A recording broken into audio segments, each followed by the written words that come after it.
Tapos ganito yung dahon. Tapos kung titingnan mo yung puno, sir, laki. Tapos ang pagitan mga kagre, sir, hindi pa mo sir, parang ilang metro to.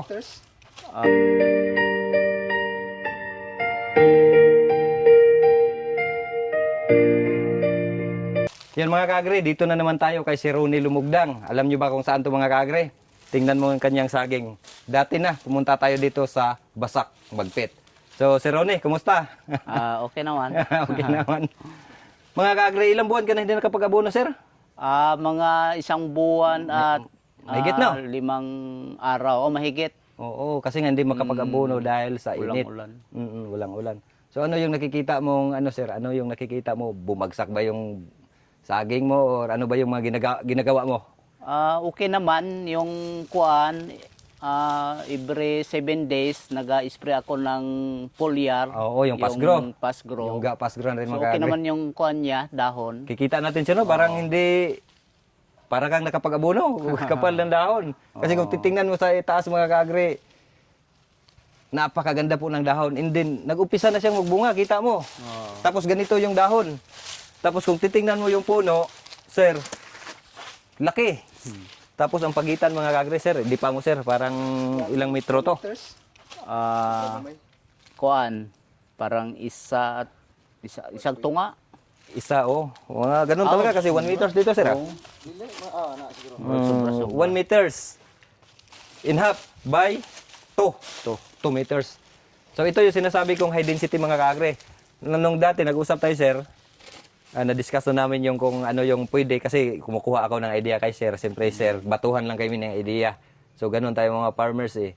Pero dito kasi mga kagre, makikita mo talaga ma-miss ka kahit tanghali, sir, no?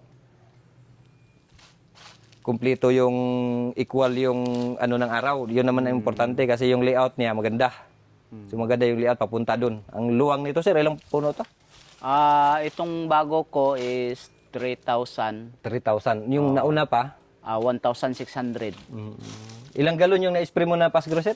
Sa kada spray mo? Bawat spray ko, siguro naubos ay kuan, mga 2 galon. 2 galon na ubos mga kagre. Biruin mo mga kagre ngayong tag-init mga kagre. Sinasabi kung di tayo makapag-abono. So, kahit pansinin mo sa taas yung dahon. Parang umagang-umaga pa lang ngayon dito. Dapat nga, loy-loy na yan eh. Kung sa Bisaya pa. Pero, ganun.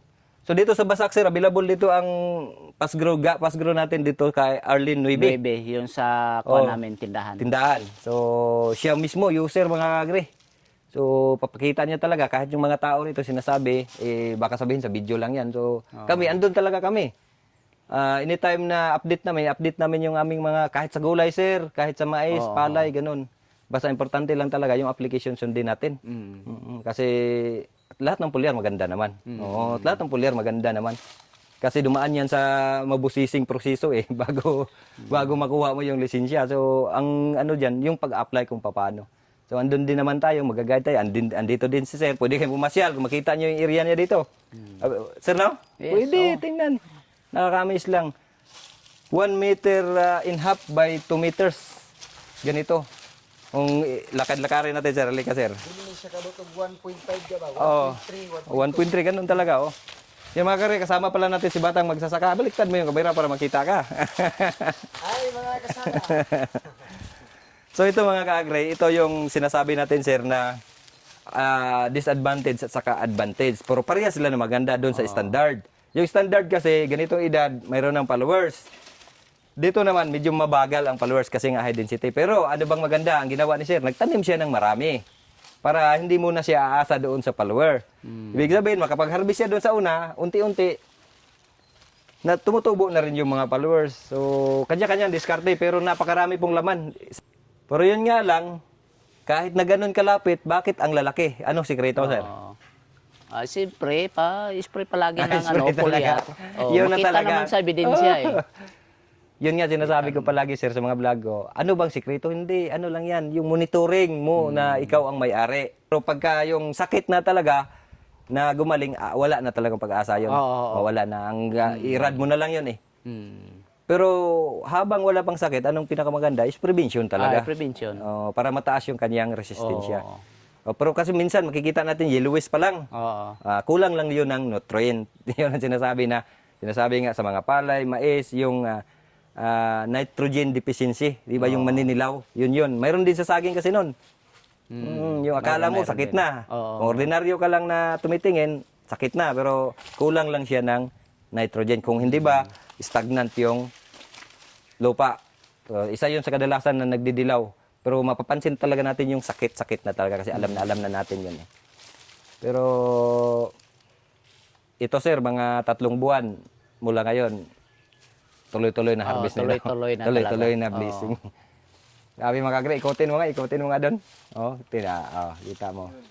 Yung mga kasaka nagsimula. Lalaki oh. Ganda. So ito yung patunay mga kagre, yung past grow natin ay talagang makatuwang talaga natin sa pagsasaka. So katuwang talaga, malaking bagay na komportable tayo kasi sobrang init. Ganito, hindi tayo makapag-abono. Yung past grow natin malaking bagay para may peace of mind tayo pagdating ng gabi. Kasi tayong magsasaka, ang iniisip natin, yung ating mga pananim. So yun sir, maraming salamat muli sir sa pag-welcome uli. Thank you. Kasi pangalawang beses. So sa mga nangangailangan, taga Masak, taga Araca na malapit dito sa Basak, dito po kay Arlene Nuibe. Dito po sa agri-supply niya, mayroon po tayong past grow. So pwede kayo magtanong kay sir kasi alam ni sir, maraming experience sa pagsasaging. Hindi magiging ganito yung sagingan niya kung wala siyang experience. So, namumulo tayo ng experience sa kanya, namimigay din tayo, batuhan lang tayo mga kagre. Sir, shout out, baka may shout out ka. Hello. Mga baligya dia sir, ba napa kayo mga lain nga baligya dia? Mga Mga kagamitan din sa mga ano mo diyan sa kaon. tindahan mo. Mayroon din mga kagamitan pang bukid, mga insecticide. Oo, Kung ano-ano pa yun sir, no? Mga grocery. Andito na sa Basak. Si Mrs. na lang yung mag-ano. Si Mason na lang daw niya kasi negosyo ng Mrs. Pero daan kayo dito sa Arlene, maybe. Agribit Supply. Barangay Basak, dito po sa Magpit. Oo. So maraming salamat. Laban lang. Mabuhay tayo mga farmers.